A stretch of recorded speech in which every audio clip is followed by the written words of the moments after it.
हाजी सबू सिद्दीक ने अपनी शुगर फैक्ट्री पूरी तरह से बंद कर दी।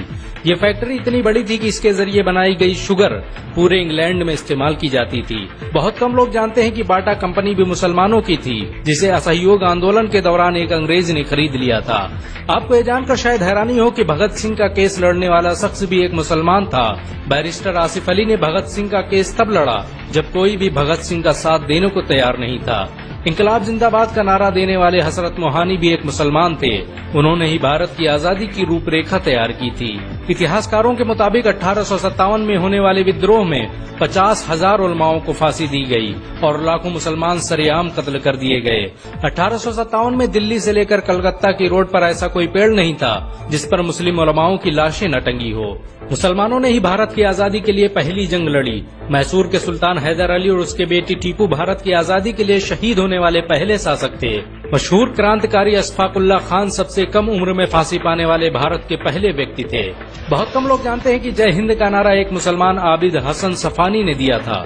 ये नारा आज भी भारतीय सेना और शासकीय प्रणाली में सम्मान स्वरूप इस्तेमाल किया जाता है। तिरंगे का निर्माण करने वाली सुरैया तैयब जी भी एक मुसलमान थी। उन्होंने ही भारत के राष्ट्रीय ध्वज को वर्तमान रूप दिया था। कानपुर में पैदा होने वाले अजीमुल्लाह खान ने ही मादरे वतन भारत की जय का नारा दिया था, जिसमें बाद में कुछ सांप्रदायिक लोगों ने माता शब्द को जोड़ दिया। आपको ये जानकर शायद हैरानी हो कि भारत का पहला राष्ट्रीय गीत अजीमुल्लाह खान ने ही लिखा था।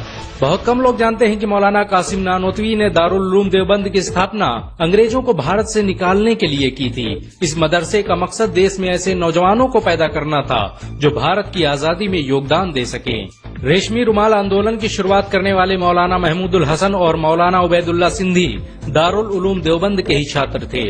मौलाना उबैदुल्ला सिंधी ने सुभाष चंद्र बोस के साथ मिलकर भारत की पहली अस्थायी सरकार की स्थापना की थी और वह भारत के पहले गृह मंत्री भी थे। आपको ये जानकर शायद हैरानी हो कि मौलाना महमूदुल हसन ने ही 1920 में गांधी को महात्मा का लक़ब दिया था। उनका ये नाम इतना मशहूर हुआ कि पूरी दुनिया में गांधी महात्मा गांधी के नाम से जाने जाने लगे। महमूदुल हसन ने ही हकीम अजमल खान के साथ मिलकर 1920 में जामिया मिलिया इस्लामिया यूनिवर्सिटी की स्थापना की थी, ताकि भारतीय शिक्षा तंत्र को अंग्रेजों के चंगुल से आजाद करवाया जा सके। आपको ये जानकर शायद हैरानी हो कि काला पानी जैसी दर्दनाक सजाओं को पाने वाले 90% से अधिक लोग मुसलमान थे। अंडमान निकोबार में आज भी सबसे ज्यादा कब्रें मुसलमानों की हैं। मुसलमानों के अलावा दूसरे लोगों ने काला पानी से बचने के लिए न सिर्फ माफीनामे लिखे बल्कि अंग्रेजों की मुखबिरी भी की। मुसलमानों ने ही अंग्रेजों के खिलाफ सबसे पहले हथियार उठाए। 1772 में शाह अब्दुल अजीज ने अंग्रेजों के खिलाफ फतवा देते हुए ऐलान किया कि अंग्रेजों की गुलामी हराम है और हर मुसलमान पर फर्ज है कि वो अपने मुल्क और देश की आजादी के लिए खुद को कुर्बान कर दे। 1857 में होने वाले विद्रोह की प्लानिंग एक मुसलमान मौलवी अहमदुल्लाह शाह ने की थी। वो भारत के अकेले इंसान थे जिन पर अंग्रेजों ने 50,000 रुपए का इनाम रखा था।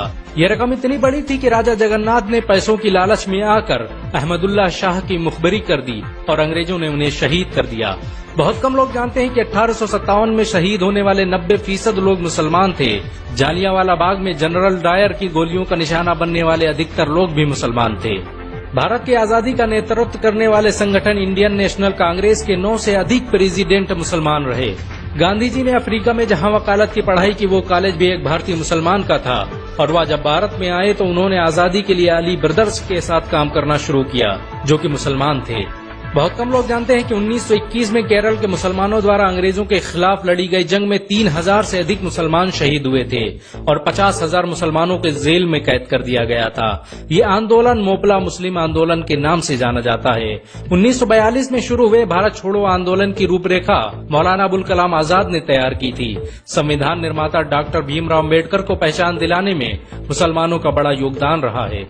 1946 में जब भीमराव अम्बेडकर दलित होने की वजह से इलेक्शन हार गए तो बंगाल मुस्लिम लीग ने उन्हें मुस्लिम इलाके से इलेक्शन लड़ने की दावत दी। इस तरह भीमराव अम्बेडकर संविधान सभा का हिस्सा बन सके। अगर मुसलमान भीमराव अम्बेडकर को इलेक्शन न जिताते तो उन्हें कभी भारत के संविधान को लिखने का मौका न मिलता। भारत की आजादी के लिए सबसे ज्यादा लेख, शायरी, गीत और किताबें मुसलमानों ने ही लिखी। अल्लामा इकबाल के जरिए लिखा गया सारे जहां से अच्छा आज पूरे भारत में गाया जाता है।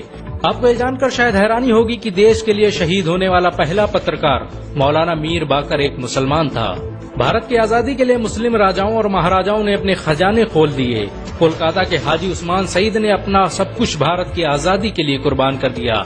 हाजी उस्मान की अमीरी का अंदाजा इसी बात से लगाया जा सकता है कि 1920 तक कोलकाता में बनने वाला हर स्कूल और हर बड़ी बिल्डिंग उन्हीं की थी।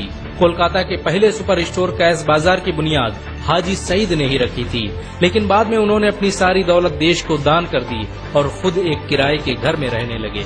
अमीर हमजा और अब्दुल हबीब यूसुफ मरफानी जैसे मुसलमानों ने अपनी अरबों रुपये की संपत्ति देश की आजादी के लिए कुर्बान कर दी। सुभाष चंद्र बोस द्वारा अफगानिस्तान में स्थापित की गई सरकार में 9 में से 5 मंत्री मुसलमान थे।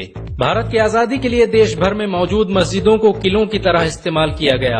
इन मस्जिदों में सुबह शाम हर वक्त भारत की आजादी के लिए ऐलान हुआ करते थे। आजादी के वक्त कोई मस्जिद ऐसी नहीं थी जिसकी दीवारों पर मुसलमानों का खून न लगा हो। इन सब के अलावा ऐसे करोड़ों मुसलमान हैं जिन्होंने भारत की आजादी और उसकी अस्मिता के लिए अपना सब कुछ कुर्बान कर दिया। सच तो ये है कि भारत की आजादी मुसलमानों के बगैर मुमकिन न थी। भारत आज भी आजादी के लिए मुसलमानों का एहसानमंद है।